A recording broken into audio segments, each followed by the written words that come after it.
Thanks to you at home for joining us here this hour. Really happy to have you here. Now, I'm not going to start here tonight where you think I might be starting, but just hear me out. Stick with me. You will see where this is going in good time.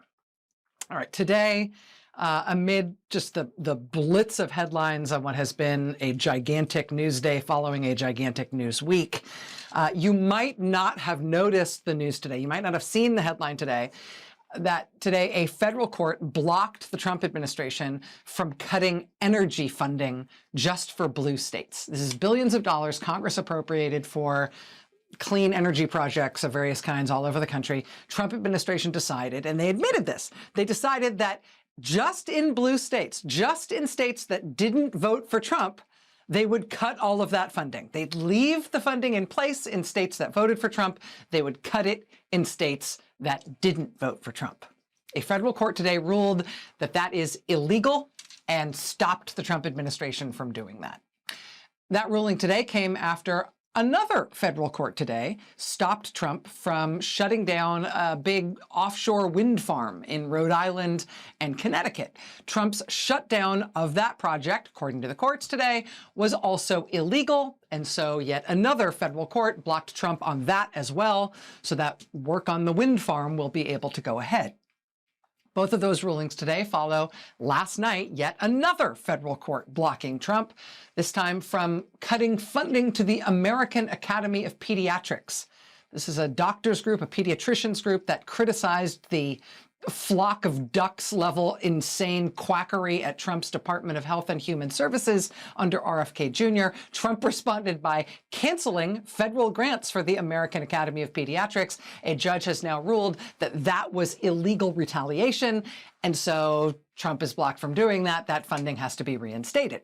That ruling comes after another federal judge just blocked Trump from cutting off federal election funds to states in retaliation for them not changing their election rules in ways that Trump wants. The judge said, quote, "The Constitution assigns no authority to the president over federal election administration."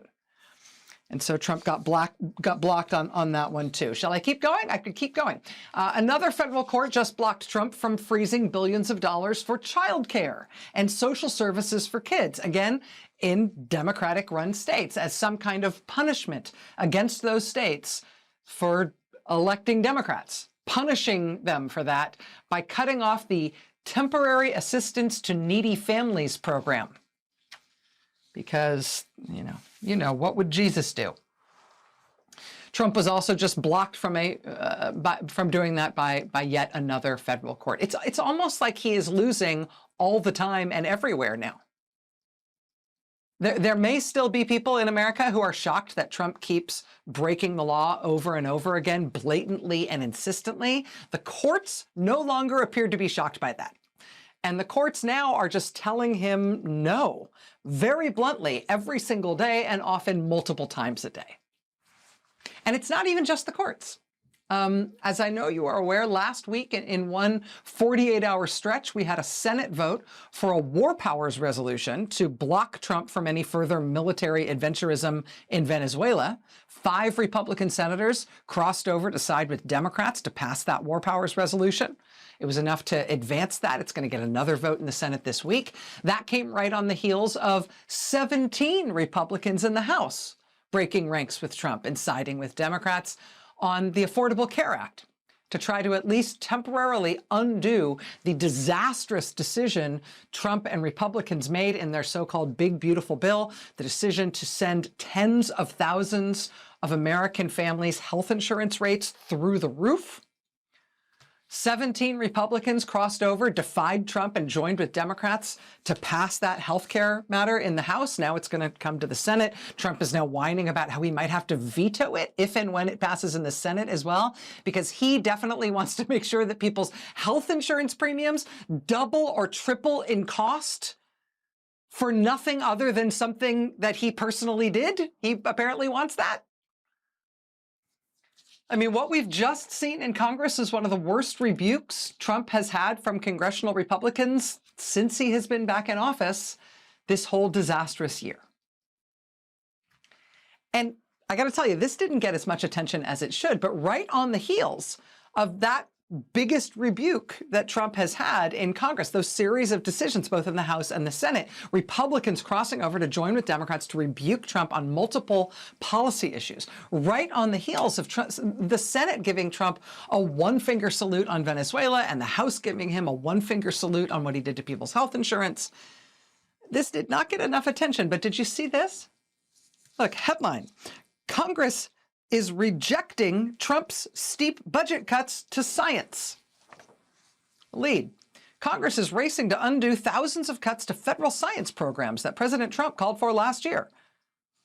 Trump is trying to cut the National Science Foundation 56%. Congress is now saying they will cut it less than 1%. Trump wanted to slash NOAA, the National Oceanic and Atmospheric Administration. You know, the weather. Congress's budget for NOAA is no cuts to NOAA, flat funding for NOAA. Trump wants to cut basic research, which has been the lifeblood of American technological innovation since World War II. Trump wants to cut basic research more than 33%. Congress instead is bumping up their budget, bumping up the budget for basic research by more than 2%. Trump is demanding all these cuts to science, and Congress is saying no, and this is a bipartisan thing. This started in the Senate as a bipartisan agreement. Last week, the House voted for it as well.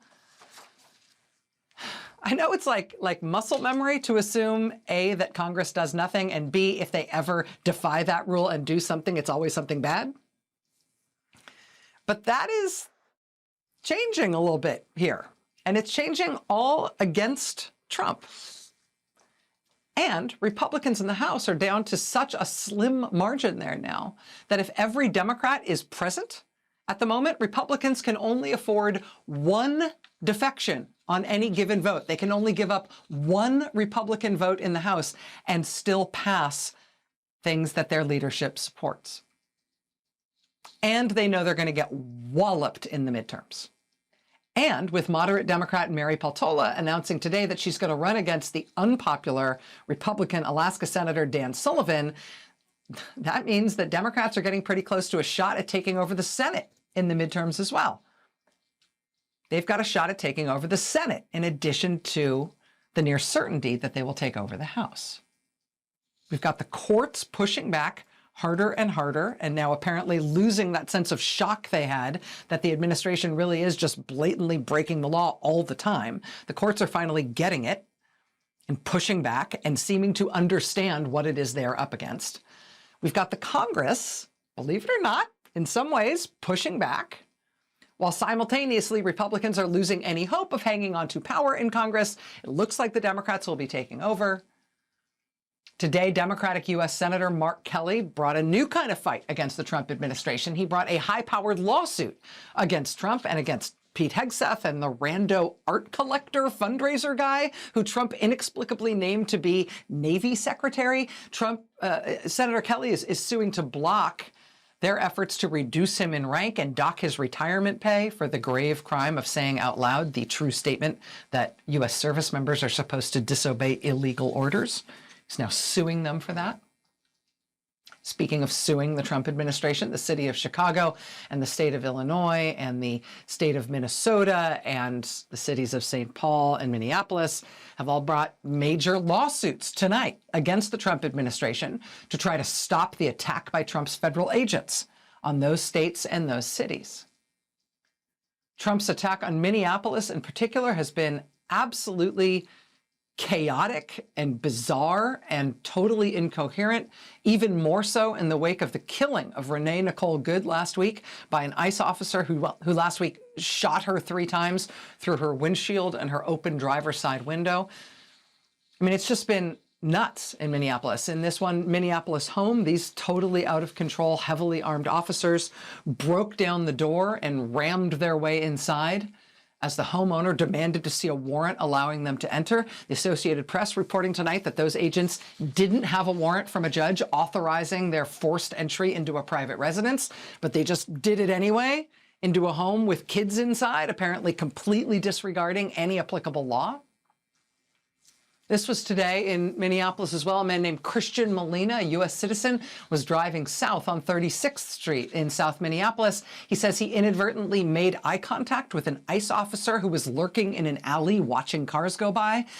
The ICE agent then chased him and literally rammed his car into Mr. Molina.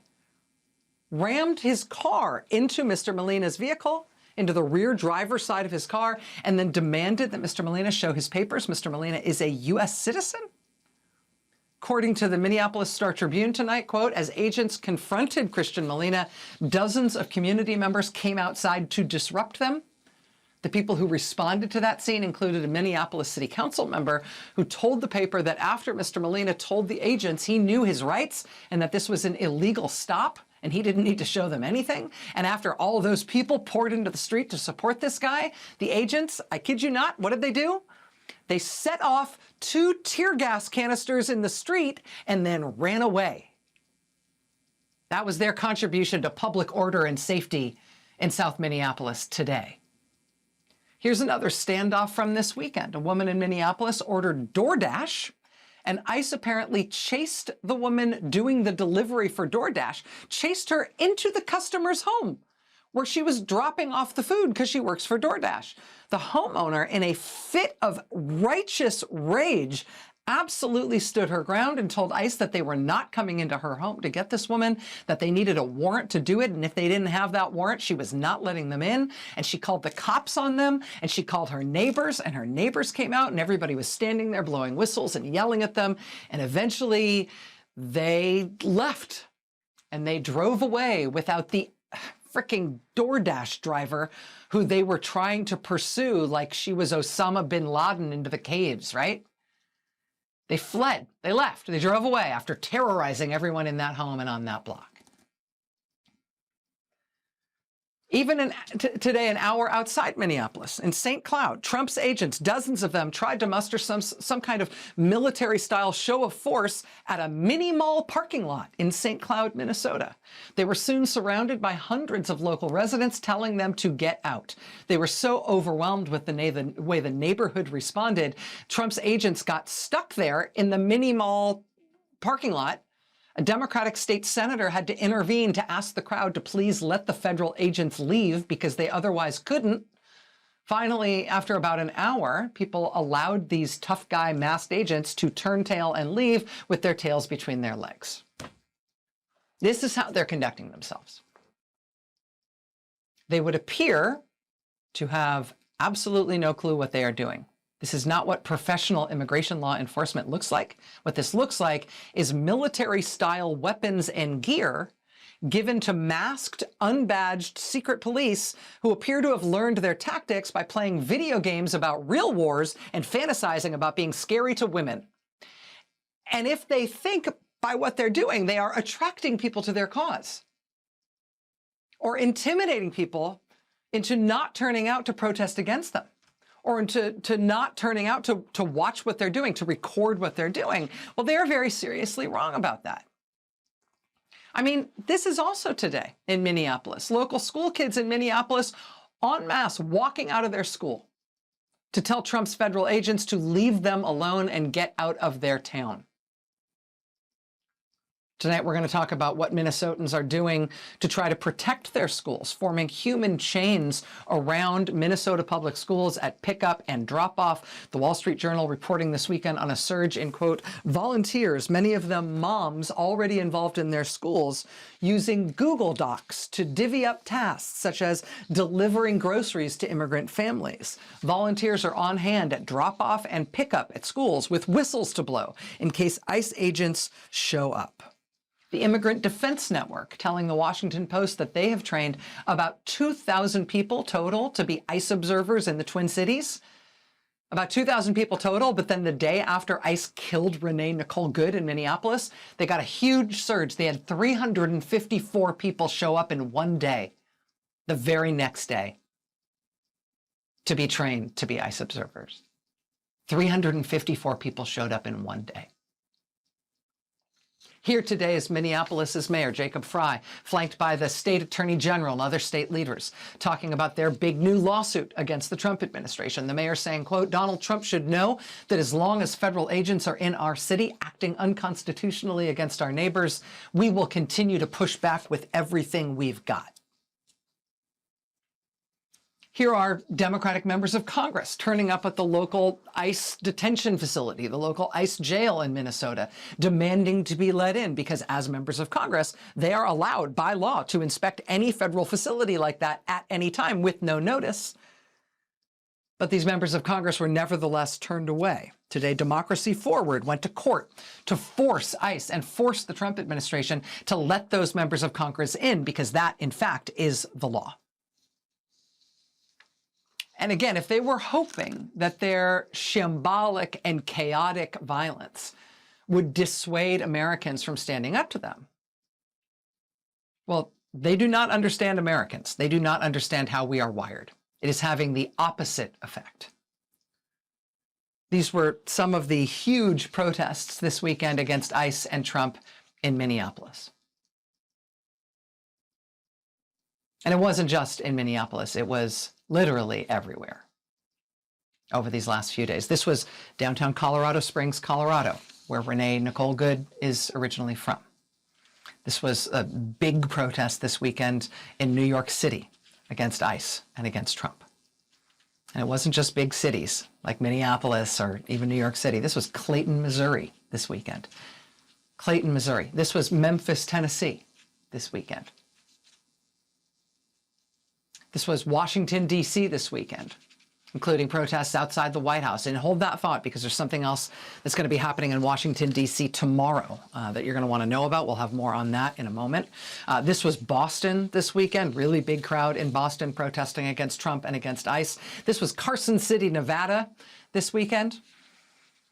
This was a protest this weekend in Huntington Beach, California, a famously MAGA city in Southern California. People out this weekend, they're protesting against Trump and against ICE. This was a really big protest this weekend in Texas, San Antonio, Texas. This weekend, there were big protests in Houston and in Dallas and in Fort Worth, but a big one in San Antonio. This was South Elgin, Illinois. This was Providence, Rhode Island this weekend. Last week, we told you about locals in Roxbury, New Jersey, protesting furiously and repeatedly against plans to build a new ICE facility in Roxbury, New Jersey. They protested this weekend against ICE and Trump. We're told that Roxbury is considering a resolution on that proposed ICE facility tomorrow. The mayor is expected to speak on it. This was Fairbanks, Alaska. Protests against Trump and ICE. The temperature at this protest in Fairbanks was minus 25 degrees. And look at people turning out to protest against ICE and the Trump administration.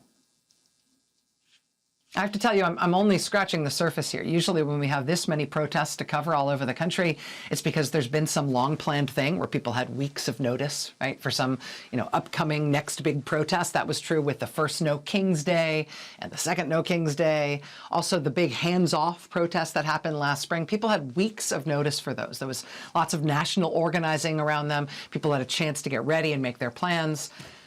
What happened these last few days was not that. This was essentially spontaneous, a spontaneous reaction to the killing of Renee Nicole Good.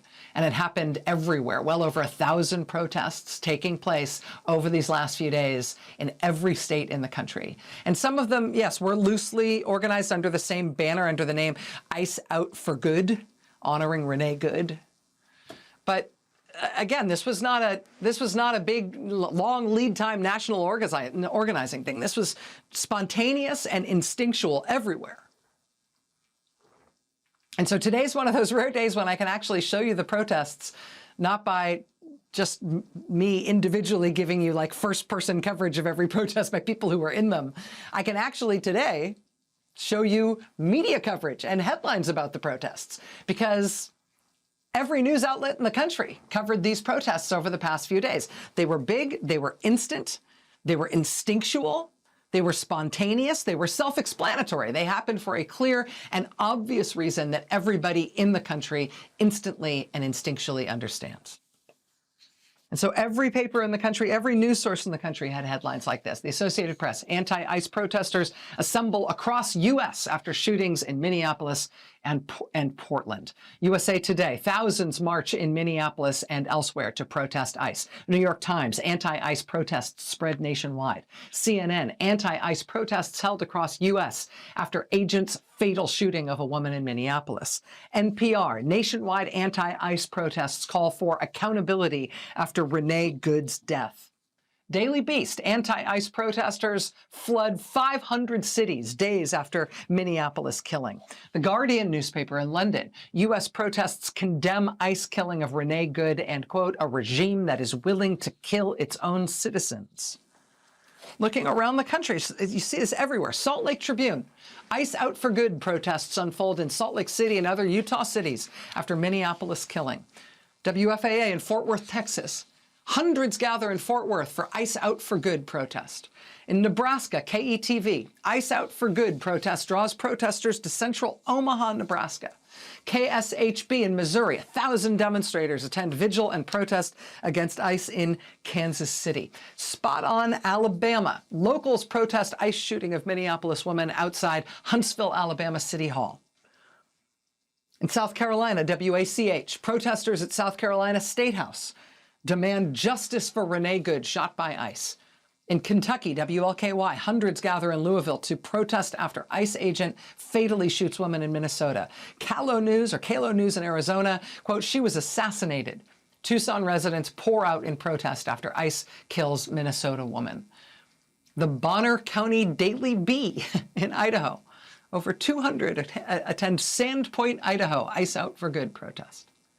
WSYX in Columbus, Ohio: killing our own citizens. Ohio protesters call for ICE to leave, outraged by shootings. WTXL in Tallahassee, Florida: protest and vigil at Florida State Capitol after deadly ICE confrontation in Minnesota. I mean, all over the country: Wichita, Kansas; Charleston, West Virginia; East Cobb, Georgia; Rapid City, South Dakota, everywhere.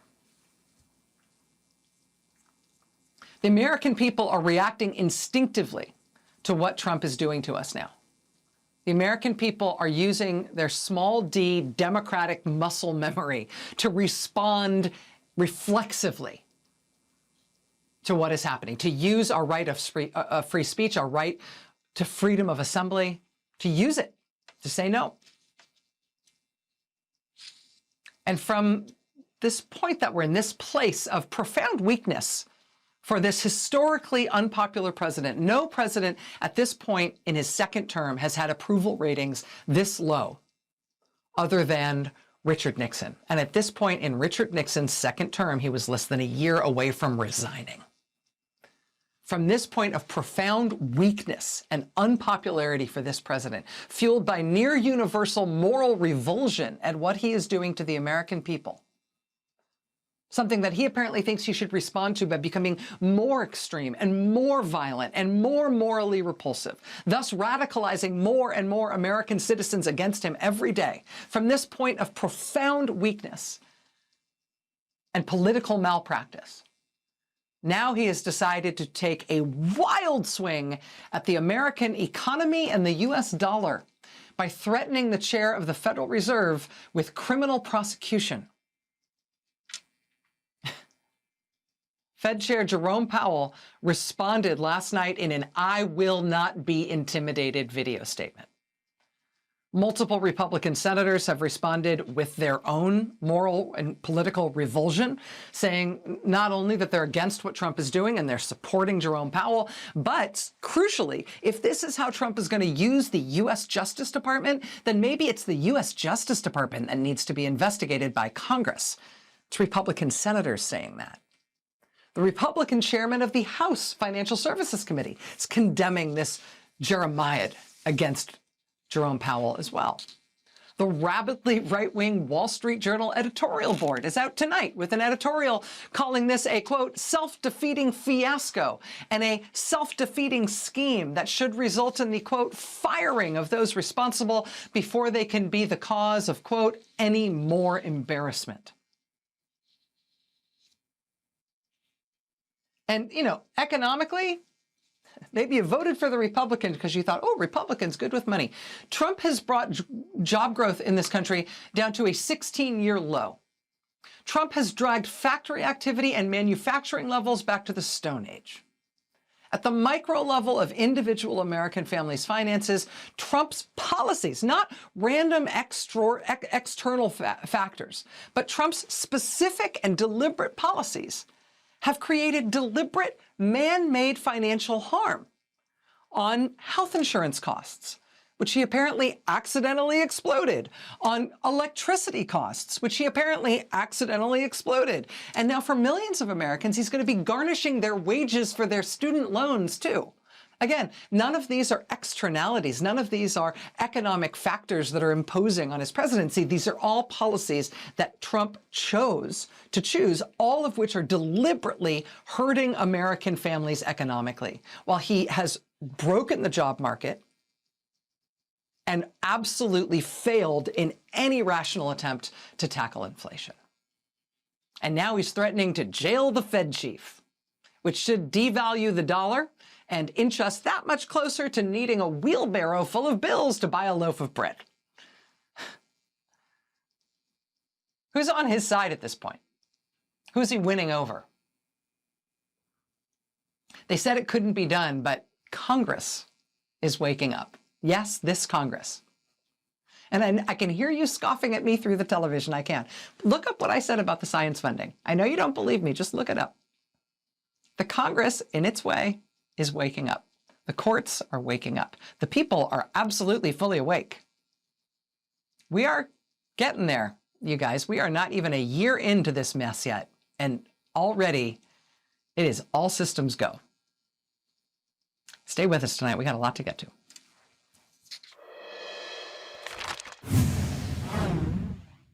If the idea of killing Renee Nicole Good was to make people afraid to protest or afraid to go out and be an observer of ICE operations, following agents, blowing whistles, monitoring what they're doing, taking photos and video of what they're doing, that kind of thing. If the idea was to scare people off doing things like that, it really seems to be having the opposite effect. If the idea was to make American cities and Americans who object to what ICE is doing back down, that very extra clearly is not working specifically in Minneapolis. Today, the state of Minnesota, along with the Twin Cities of St. Paul and Minneapolis, sued the Trump administration. They're calling the massing of Trump's federal agents there, quote, a federal invasion.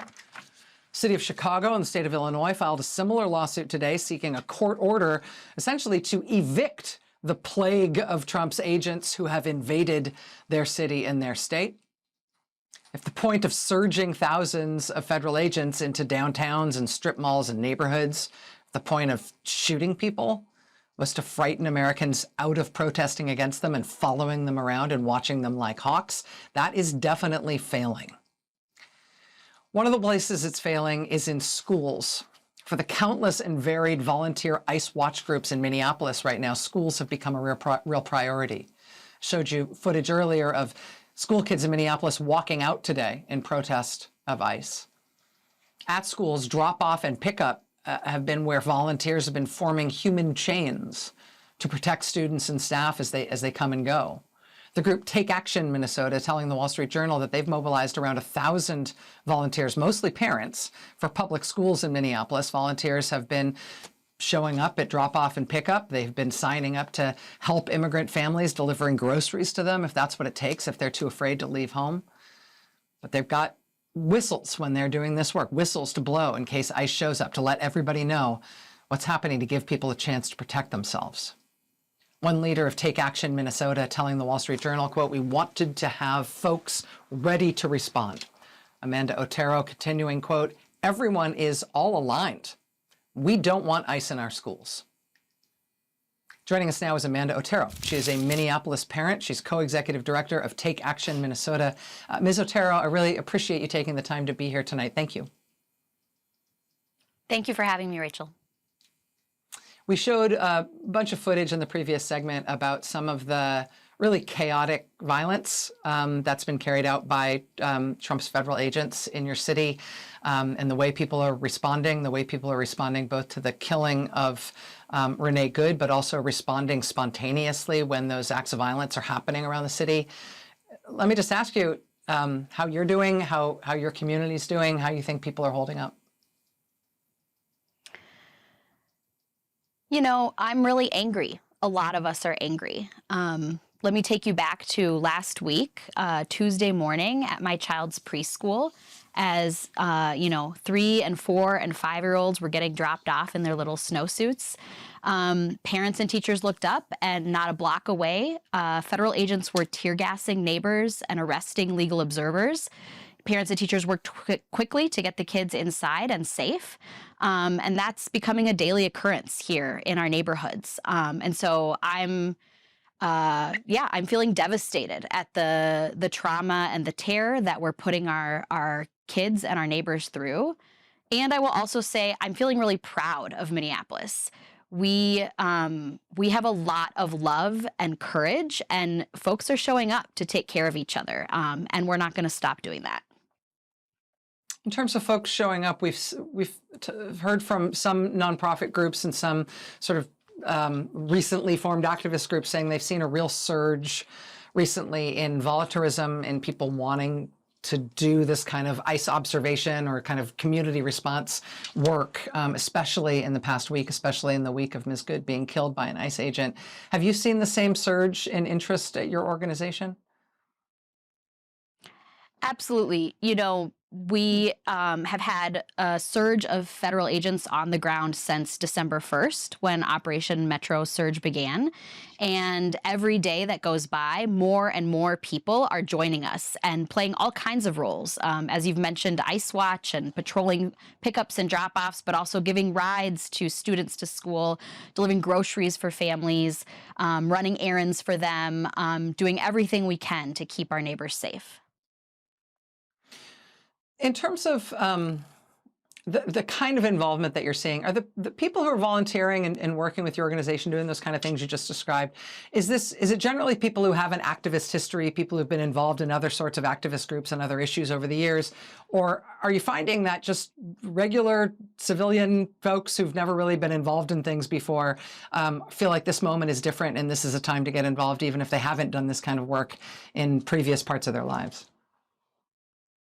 I do really feel that everybody whose values are being violated by this violence on our streets, many people who haven't necessarily, as you say, been an activist before, are doing something. And there's a lot of roles to play. There's a lot of ways to plug in, and people are really, people are really meeting the moment. People who are inspired by what they're seeing in terms of the Minneapolis community response right now and by groups like yours, do you have any lessons learned or any advice for people in other cities around the country who are thinking they may want to do that kind of work or set up that kind of organization where they live?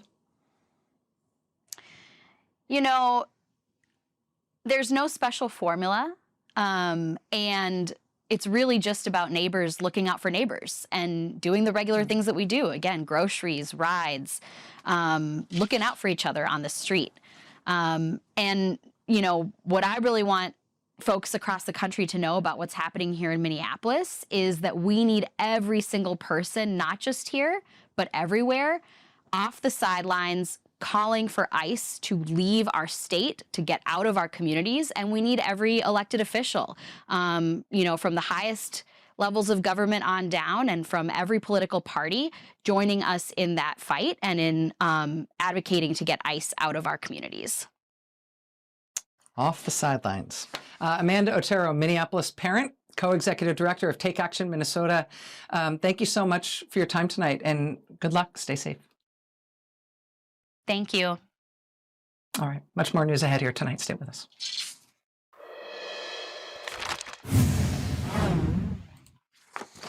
I mentioned at the top of the show this giant wave of protests across the country that we saw this weekend and over the past few days.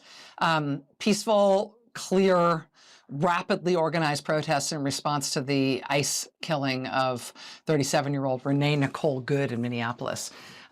There's more protest on the way, including an atypical one that we're going to be watching closely tomorrow in Washington, D.C. The reason I say it's atypical is because this one is going to be at the headquarters of U.S. Customs and Border Protection in Washington. a vigil and protest there tomorrow. Democratic Senator Chris Murphy, Democratic Congressman Maxwell Frost, both expected to be there. Senator Murphy and Congressman Frost have both said they'll vote against any funding for the entire Department of Homeland Security as long as Trump keeps sending immigration agents to attack American cities. Ahead of that protest at CBP headquarters in D.C. tomorrow, organizers are asking Americans to do their part wherever they live. The group Indivisible is one of the organizers. They're urging Americans to contact their member of Congress, no matter who your member of Congress is, to tell your personal member of Congress that they need to vote no on any funding for the Department of Homeland Security unless DHS changes the way federal immigration agents are operating. The message from Indivisible is, quote, tell Congress to rein in ICE now. ICE out for good. Joining us now is Ezra Levin. He's the co-founder of Indivisible. He's which is one of the organizations behind tomorrow's rally and vigil in Washington. Ezra, it's nice to see you. Thank you very much for being here. Great to see you, Rachel. I want to ask you about this planned event tomorrow, but I want to ask you to open the aperture a little bit and talk to me about where you think we are right now, almost exactly 1 year since Trump was inaugurated for his second term. In terms of who is standing up against Trump, how people are standing up against him, and what the protest movement in particular against him is accomplishing, what the status of it is. What's your view?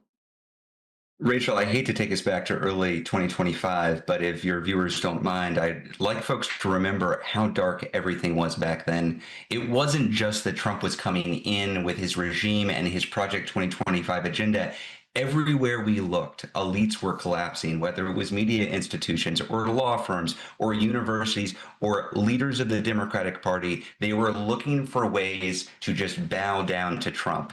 And I think the story of 2025 is the story of elites collapsing in the face of an authoritarian threat and normal, everyday people saying, we're not going to accept this. Starting with Hands Off in April with 1,300 events nationwide, to No Kings 1 in June on Donald Trump's birthday, to No Kings 2 in October. We saw 3 of the 5 largest protests in American history last year, and we're 12 days into this year, Rachel, and we've already seen another one of the largest protests in history against this regime. And these were organic protests that came together, as you said, in the space of 48 hours.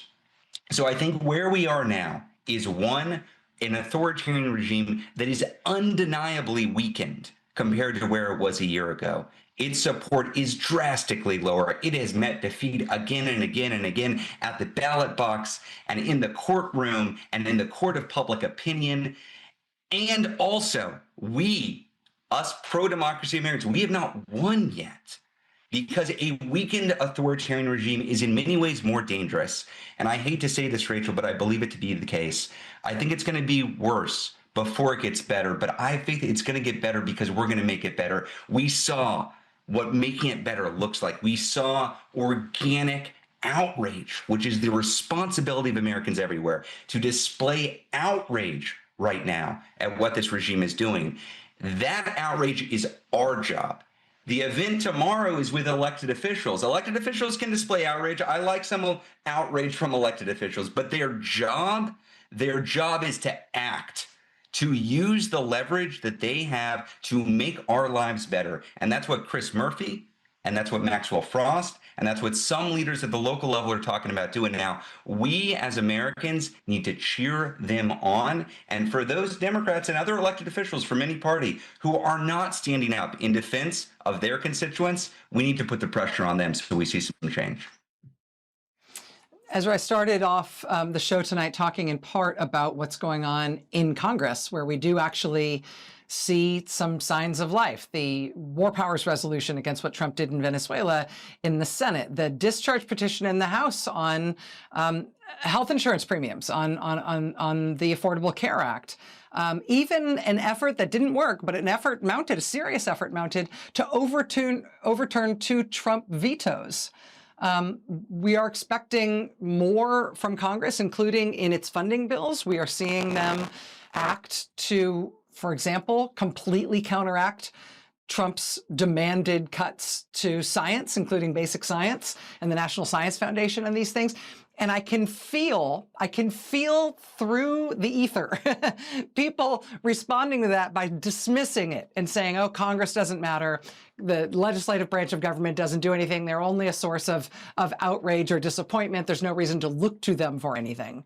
But if we are standing up our democracy, if we are trying to backstop our democracy, part of it is Congress asserting itself. I feel like what you are talking about tomorrow from Senator Murphy and Congressman Frost, bringing them to CBP headquarters, talking about defunding Homeland Security, what we are seeing, the sort of little sparks of life in Congress, is actually, to me, quite central to the process of defending small d democracy and making sure that our constitutional republic survives. I wonder if you have the same sense of American cynicism about that right now, but also its possibility. Look, Congress is our voice in the federal government. The good news about the event tomorrow is while it is in Washington, D.C., and it's at 5 p.m., please come on down if you're in the area. You don't have to go to Washington, D.C. to have your voice heard, Rachel. You've got one U.S. representative and 2 U.S. senators. And at the end of this month, not after the midterms, not sometime in the distant future, at the end of this month, those representatives and those senators are going to vote on whether to empower Trump to launch more wars and send more secret police forces to your communities to terrorize and murder residents of those communities. They have power. The question is whether they use it. How do we get them to do their job, to use the power that they've got? We use our power, which is our voice. Now is the time to make some noise, Rachel. Now's the time to make some noise. So you should be calling your members of Congress, if you're watching this tomorrow. You should be showing up at their district offices and telling them, now is the time for you to stand up for me. I'm outraged. It's your time to act. Ezra Levin, the co-founder of Indivisible. Ezra, thank you very much for your time tonight. Good luck. Speak to you soon. We'll be right back. Stay with us.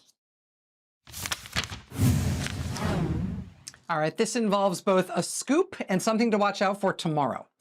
Back in September, the White House put pressure on Trump's handpicked U.S. attorney in the Eastern District of Virginia that he had to bring charges against former FBI Director James Comey and New York Attorney General Tish James. Trump's U.S. attorney in Virginia quit in response to that pressure. So Trump replaced him with Lindsay Halligan, a White House aide who had never before prosecuted a case.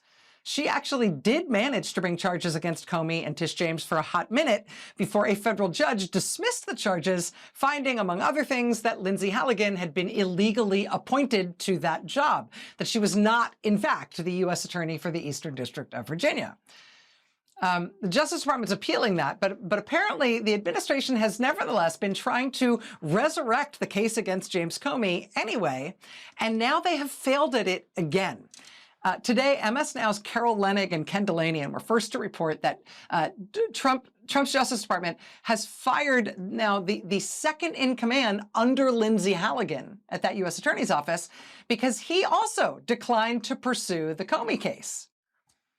And this is maybe not the best time for Lindsay Halligan to be without a second in command in that office, because get this, in a totally different case, a different federal judge has ordered that Lindsay Halligan has until tomorrow to explain to the court why she is still going around calling herself the U.S. Attorney for the Eastern District of Virginia when legally and plainly she is no such thing.